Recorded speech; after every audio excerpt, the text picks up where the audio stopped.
Hello, this video is looking at tasks 5 and 6 of the first AAT sample assessment for AMAC, the Advanced Management Accounting Level 4.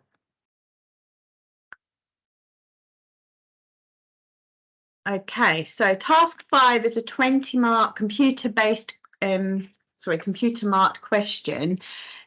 Interestingly, this is where we get asked about decision-making techniques. So this is the task where you're likely to have to do sort of limited, scarce resources, and working out an optimal production plan, maybe some linear programming. And it's a computer marked question. So that tells me it's very, very unlikely that you're going to have to write about, how to make this decision. So take that as good news or bad news as you wish. So what have we got? Pillow Limited is reviewing its production schedule for the 3 pillows, soft, medium and firm. They need to determine the production plan. You've been provided with the following information. And then due to recent labour shortages, we've got 15,000 hours, and due to supplier issues, we've got 40,000 kilos of material available. So in part A, we are working out whether there's enough labour hours available to satisfy demand. Right, so to do that, we need to figure out how many hours each of the products uses. So I'm looking at direct labour. So if it's £21 altogether and it's £7 an hour, clearly that one is taking 3 hours, the soft. The medium will be 2 hours, 2 7s are 14, and the firm will be 2.5 hours to get to that £17.50. So I've got to remember 3, 2 and 2.5. So if we say, right, we need 2 times 2,000 to make the softs, we need 1750. Oh, no, sorry, I've remembered it wrong. The first one was 3. So 2,000 times 3 is 6,000 hours. 1750 times 2 is 3,500 hours, and 2,500 times 2.5 gives us 6,250 hours for the firm. So we need 15,750 labour hours. We were told that only 15,000 are available, so it is going to be the labour hours that are in scarce supply. But then we just repeat anyway for materials, so exactly the same logic. So we've got 5 kilos in each soft, we've got 6 kilos in each medium and 7 kilos in each firm. So again, we just multiply that. So 2,000 times 5, 1750 times 6, and 2,500 times 7 works out that I need 38,000 kilos. I was told there's 40,000 available, so that is absolutely fine. So it's only the labour that is scarce. Then we have to calculate the contribution per unit, the contribution per scarce resource, and then decide which order of priority we will make the 3 products. Right, so contribution per unit. So if I tell you for the soft, and then you can sort of follow the logic for the other 2. So we do £70 the selling price. Contribution is just the variable cost. So 70 minus 20 minus 21 minus 8. So that gives us a contribution per unit of £21. Incidentally, it instructs me to enter my answers to 2 decimal places, so make sure we remember to do that. If we repeat that process for the medium, we get a contribution of £12 per unit, and for the firm, £14.50. Then it's the contribution per scarce resource. So remember, it's the labour that's scarce, and we're using 3, 2 and 2.5 hours respectively. So we simply divide our contribution per unit by the number of hours to get the contribution per hour. So 21 divided by 3 gives me £7. £12 divided by 2 gives me £6, and £14.50 divided by 2.5 gives me £5.80. So the higher the contribution per scarce resource, the better. So we would focus on the soft, followed by the medium, followed by the firm. Part D. Now, I found this quite tricky to get my head around, so I'll explain it the best I can, but someone else might do a better job. Calculate the additional cost per scarce resource for each of the products if Pillow Limited decides to buy in the product. So the way I sort of approached this was to think to myself, well, if I make the soft, let me explain it for the soft and then we can work through it for the other two. So if I make the soft, I get a contribution of £21. If I buy in the soft, it's going to be a contribution of 70 minus the buy-in price, which is 55. So that is a contribution of £15. So in other words, my contribution has dropped by £6 per unit. So if my contribution has dropped by £6 per unit, and I'm being asked, what's the additional cost per, we know it's the hours that's the scarce resource. So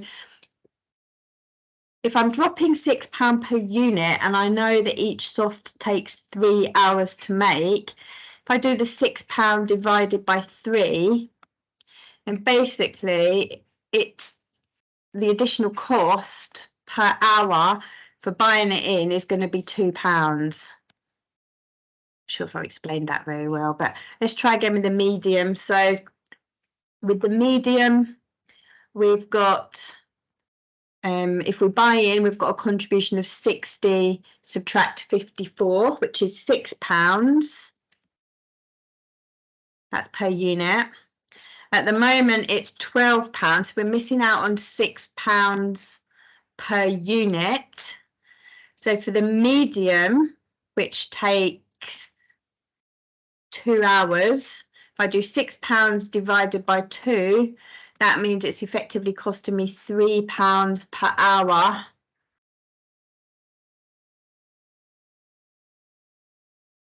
So the additional cost per hour for each of the products if they decide to buy it in.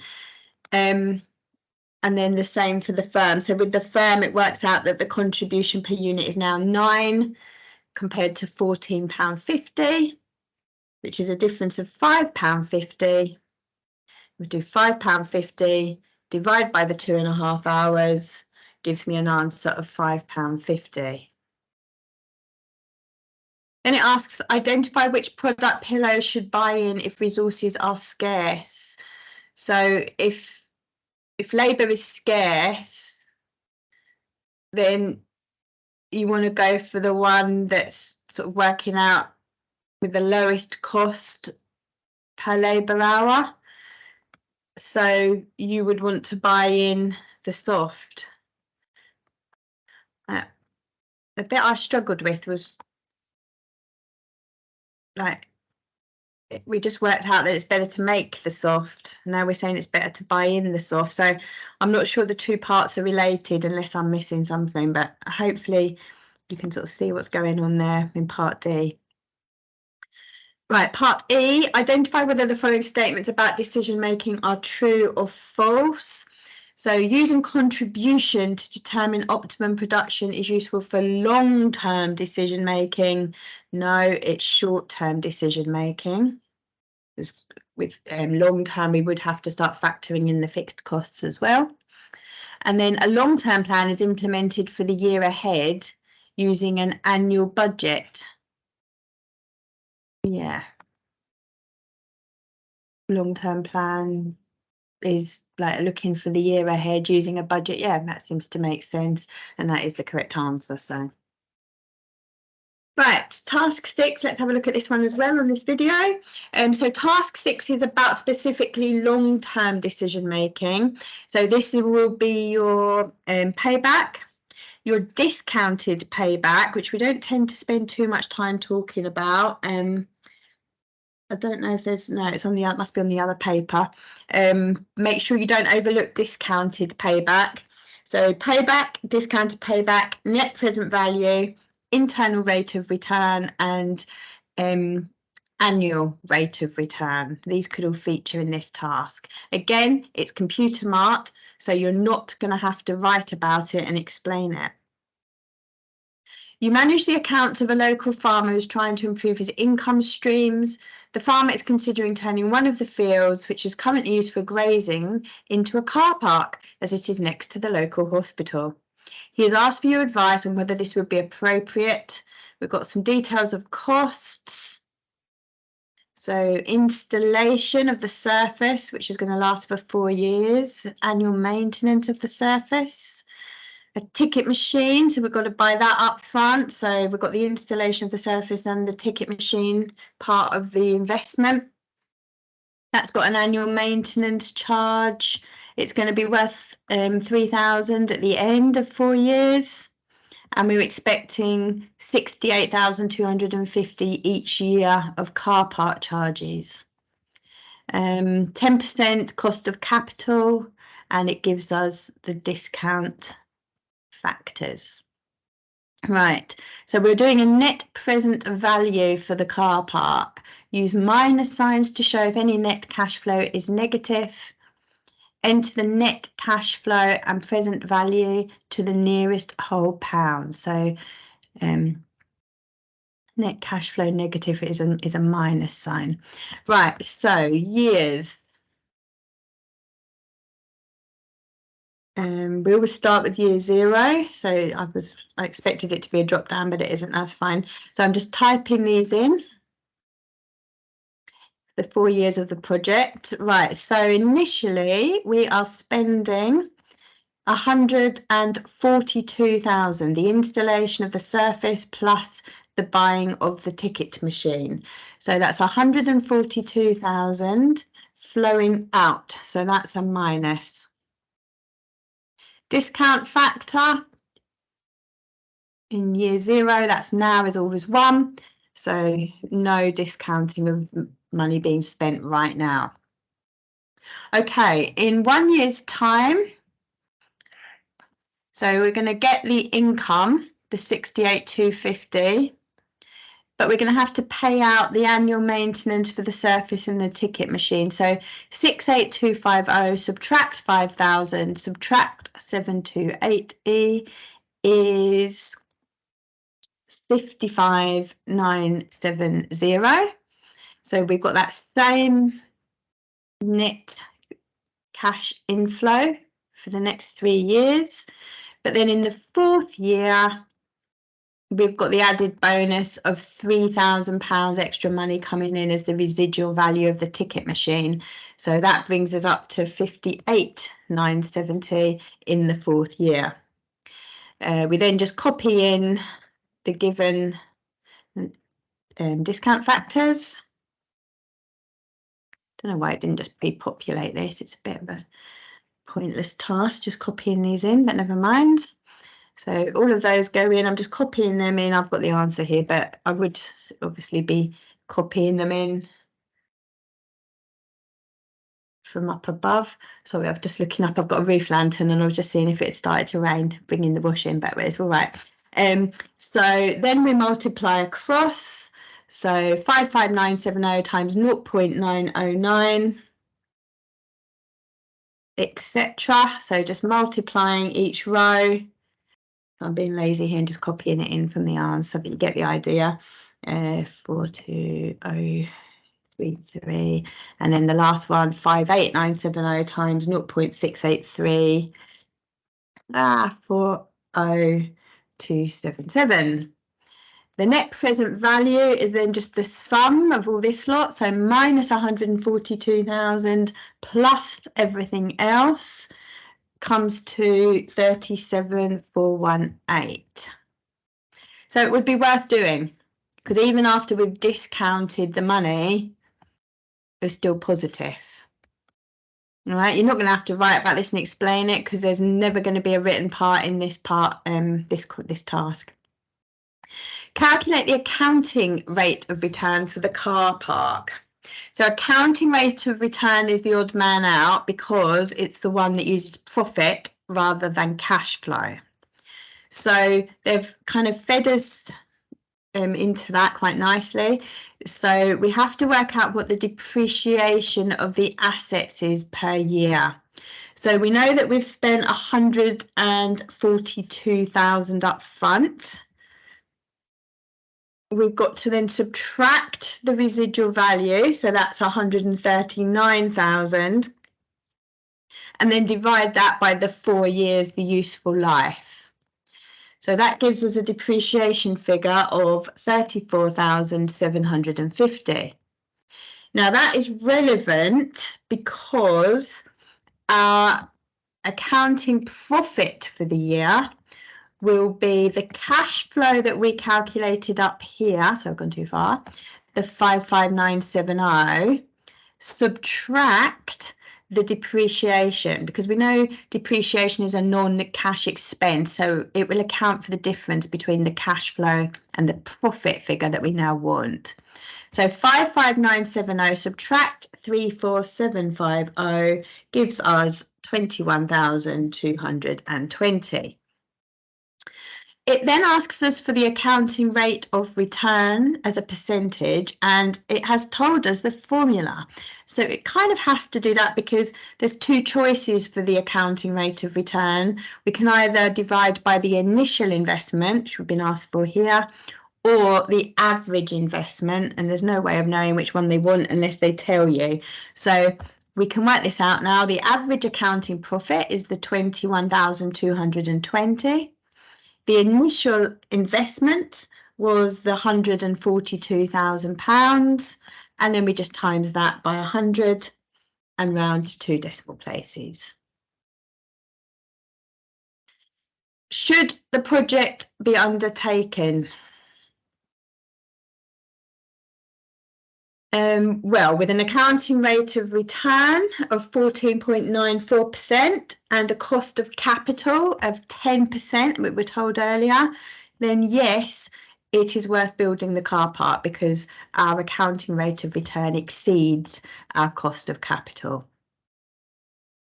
Identify which investment appraisal techniques each of the following statements relate to.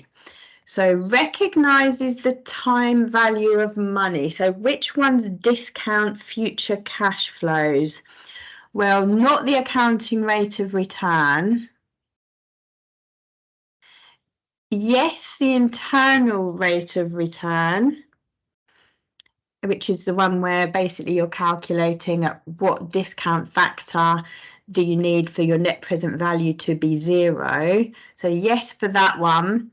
And also certainly for the net present value. So the answer would be both of those. Assumes linearity. So linearity is basically saying, well, if I've got 2 points, I can sort of plot a straight line between them. And that's basically what we do with internal rate of return. So that will be our answer. Let's just check the other options. Yeah. And then includes all available financial data. So the accounting rate of return does. The internal rate, the only one that doesn't, in fact, would be a payback, and that's not even one of the options. So I'm going to go for that one. That is the right answer. Okay. Right, and then we are on to task 7, which I will do in the next video.